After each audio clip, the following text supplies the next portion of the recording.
अस्सलाम वालेकुम। मैं मर्सिडीज में द्वारवा वाला मौजू ओलिया इकराम पार नंबर 2 किताब जो नालो तस्करा मखदूमाने हाला सुफ़ो नंबर 19। हज़रत गौसुल हक़ मखदूम नूह सरवर रहमतुल्लाह अलैह 911 998 911 हिजरी 1590 1506 1590 हिजरी 911 998 हिजरी 1506 1590 ईस्वी।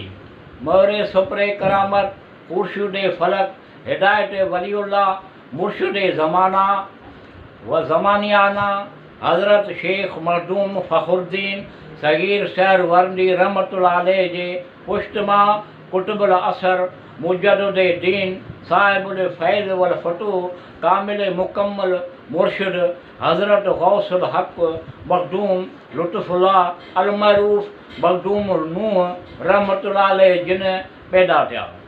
हज़रत शेख मखदूम सिराजुद्दीन इसाक़ संदस ॾाॾो, हज़रत शेख मखदूम शुहाबुद्दीन सगीर पर ॾाॾो ऐं हज़रत शेख मखदूम फ़खरुद्दीन सगीर तड़ ॾाॾो हुयो।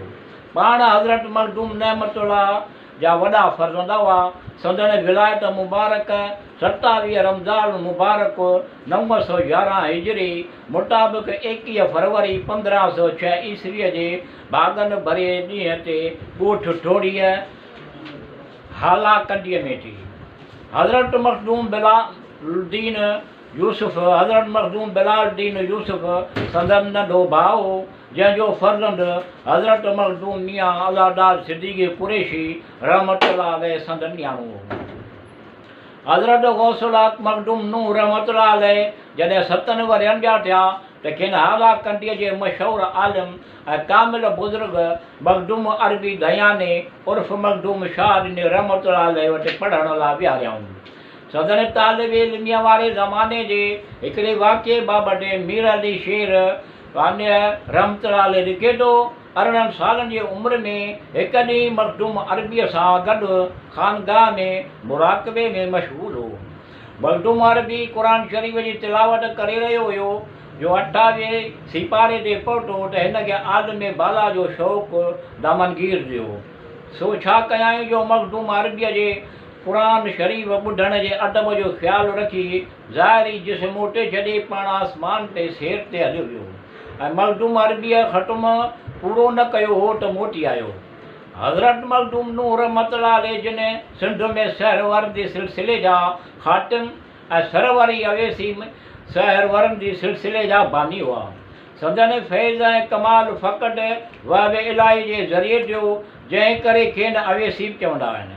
संदन सिलसिला तरीक़त बाबति सिंध आज़ाद नंबर में हीअं तहरीर आहे हू अवेसी तरीक़े जो पीरो जंहिं करे ज़ाहिरीअ में कंहिं बुज़ुर्ग जे सोहबत में रही कसबुल कमालात न कयो आई, पर अल्लाह ताला जो वहबो जंहिं करे विलायत जे इंतिहाई दर्जे ते वञी पहुतो। मखदूम साहिब खे क़ुरान शरीफ़ जे हक़ीक़तनि ऐं इसरारनि ते वॾो दरको ऐं क़ुरान शरीफ़ जो दर्स बि ॾींदो हो। मखदूम साहिब सुन्नत जो सख़्तु पाबंद रहंदो हो, हर हिकु ॻाल्हि में सुन्नत जो लिहाज़ रखंदो हो। पंहिंजनि मोटकंदनि खे मुरीद बजाए यार या संगत ई सॾींदो हो। हज़रत मखदूम नूह रहमतुल्लाह अलैह हिकिड़े भेरे ठठे में तशरीफ़ फरमा ॾिया। उते जे आलिमनि जो अॻे इहो ॿुधल हो त पाण पढ़ियल कोन आहे। उन ई हूंदे बि क़ुरान शरीफ़ जे आयतुनि जो मैनाऊं चङी तरह सां बयानु कंदा। ठठे जे उलमा साहिबान खे इश्तियाक हो सो सभई गॾिजी ॾिसण आया त पाण क़ुरान पाक जूं मैनाऊं कीअं था बयानु कनि। उन्हनि आलिमनि मज़ा हिकिड़े जो चवणु आहे त उन ई वक़्तु मखदूम हिकिड़ी आयत जे तफ़सीर में मशग़ूल हो। मूंखे तस्बीह 8 में हुई ऐं हर महीना ॾे हिकिड़ो दाणो फेरींदो ॾे वियुसि। जॾहिं हिन माठ कई तॾहिं ॻणमि त जुमिले 80 दाणा हुआ। तक़वा साण ताटूं के आशिक उजारीन ख़्यारकुम ऐसन कम अख़लाक़न पर इहा आदत पारीन मोटू वारे मुल्क में जीअ खे जियारीन तालिब मौला बदसी मरण खे मारीने घड़ियूं था घारीने आशिक रोज़ अलाह सां मलकुम ताल मौला हज़रत गौसुल हक़ रहमतुल्लाह अलैह बेहद मुस्तजाब अलदावात वा उलिया अल्लाह जो मुसनफ़ लिखे थो त हिकिड़े भेरे दिल्लीअ जे बादशाह तरफ़ां हिकिड़ो लश्कर सिंध खे फतह करण लाइ मोकिलियो वियो।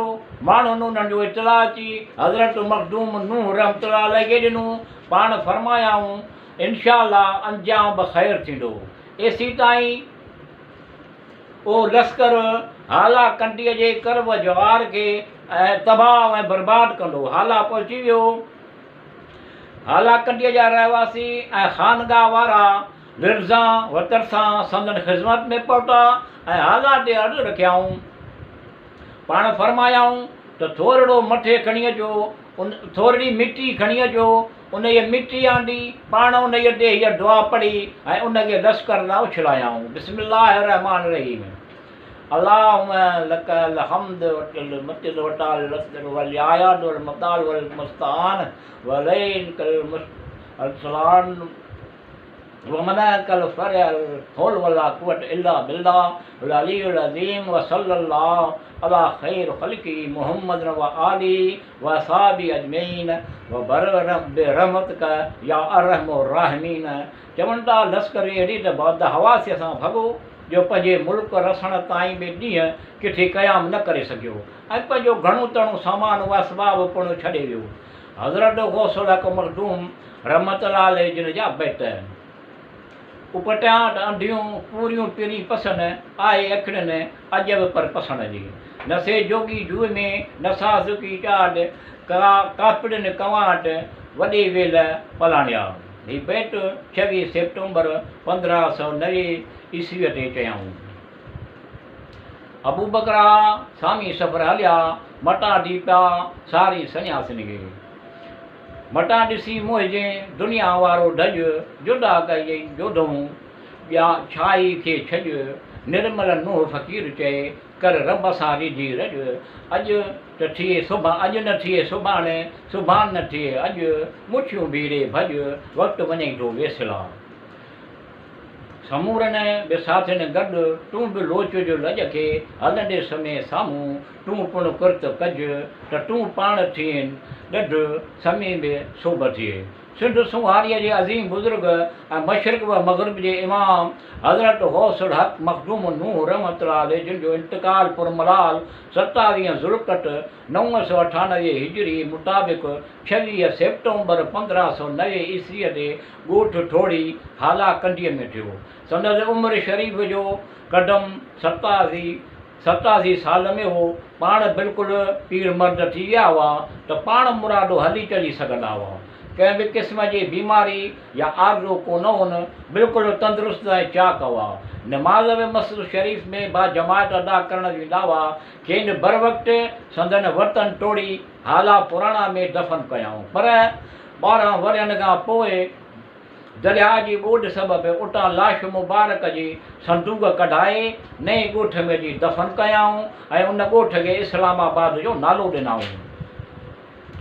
सरवर नूह फ़क़ीर जिन सुन्नत नबवी सल्लल्लाहु अलैहि वसल्लम जी इत्तिबा में 4 शादियूं कयूं जिन मां खेनि 12 फर्ज़ंद ऐं नियाणियूं थियूं।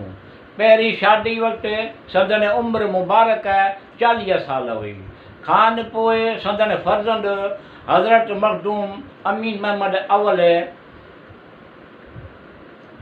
रहमतुल्लाह अलैह 952 15 हिजरी 1545 1606 ईस्वी संदसि पहिरियां सजादा नशी थिया।